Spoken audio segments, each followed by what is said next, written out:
कौन था शिवजी जी का तीसरा पुत्र? यह बात तो हम सब जानते हैं कि भगवान शिव के दो पुत्र हैं, जो माता पार्वती या भगवान शिव के द्वारा की गई उत्पत्ति हैं। भगवान कार्तिकेय को माता पार्वती और भोलेनाथ ने अपने तांडव के द्वारा उत्पन्न किया था। वहीं भगवान गणेश को माता पार्वती ने स्वयं अपने हाथों से बनाया और उसमें जान डालकर भगवान गणेश की उत्पत्ति की थी। माता पार्वती व भगवान शिव के पुत्र को लेकर लोगों को लगता है कि माता पार्वती और भगवान शिव के दो ही पुत्र हैं, भगवान कार्तिकेय और भगवान गणेश। परंतु ऐसा बहुत कम लोग जानते हैं कि माता पार्वती और भगवान शिव के दो नहीं अपितु तीन पुत्र हैं।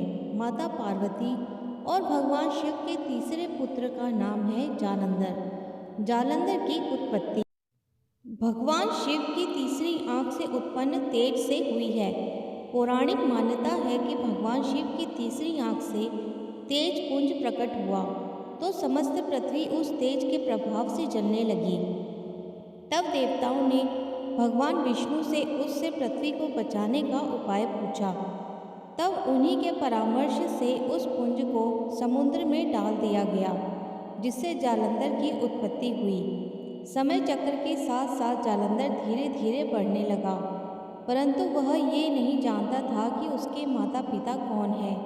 परंतु जालंधर शिवजी जी को अपना सबसे बड़ा शत्रु मानता था। जालंधर बहुत ही शक्तिशाली योद्धा था और उसकी शक्ति थी उसकी पत्नी वृंदा। वृंदा एक पतिव्रता स्त्री थी। उसी के सतीत्व के कारण जालंधर सर्वशक्तिमान बन गया था। वृंदा के सतीत्व के कारण ही जालंधर को तीनों लोक में कोई पराजित न कर सका। यहाँ तक कि स्वयं यमराज भी उसके डर से कांपते थे। यमराज भी जालंधर से डरते थे। उसको खुद की शक्तिशाली होने का बहुत ही अहंकार था।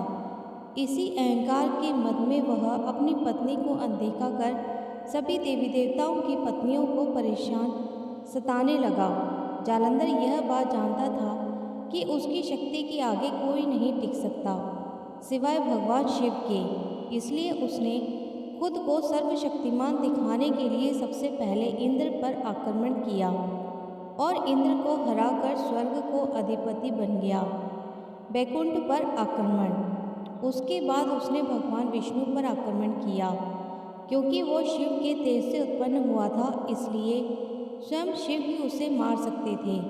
इसी कारण जालंधर ने भगवान विष्णु को परास्त करके वह जो ही माता लक्ष्मी की तरफ बढ़ा, तभी लक्ष्मी जी ने उससे कहा कि जालंधर, तुम भी जल में उत्पन्न हुए हो और मैं भी जल से उत्पन्न हुई हूँ, इसलिए हम दोनों भाई बहन हुए। माता लक्ष्मी की इन बातों से वह प्रभावित हुआ और उन्हें बहन मानकर वहाँ से चला गया। उस जीत से उसको अपने बल का और अधिक अभिमान हो गया। उसके बाद जालंधर ने कैलाश पर आक्रमण करने की सोची। उसने सोचा क्यों न कैलाश पर आक्रमण कर पार्वती को अर्धांगिनी बनाया जाए। जब हुआ शिवजी जी के साथ भयंकर युद्ध।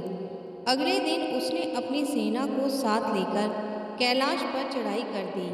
उसके बाद भगवान शिव ने जालंधर का वध करने का प्रयास किया, परंतु भगवान शिव का एक भी प्रहार जालंधर का कुछ नहीं बिगाड़ पाया। सारे प्रहार उस पर निष्फल जा रहे थे। कई दिनों तक भयंकर युद्ध हुआ, परंतु जालंधर की शक्तियां बढ़ती ही जा रही थीं। युद्ध को देखकर सारे देवता चिंतित होकर विष्णु जी से निवेदन करने लगे। वे बोले, हे कमलनयन, आप ही कुछ कीजिए, नहीं तो अनर्थ हो जाएगा। अगर जल्दी ही कुछ न किया गया तो जालंधर को कोई नहीं मार सकेगा और सारे लोकों में ये हाहाकार मचा देगा। तब भगवान विष्णु ने देवताओं से कहा, आप लोग शांत रहें, मैं इसका कोई उपाय निकालता हूँ। कैसे हुआ अंत जालंधर का?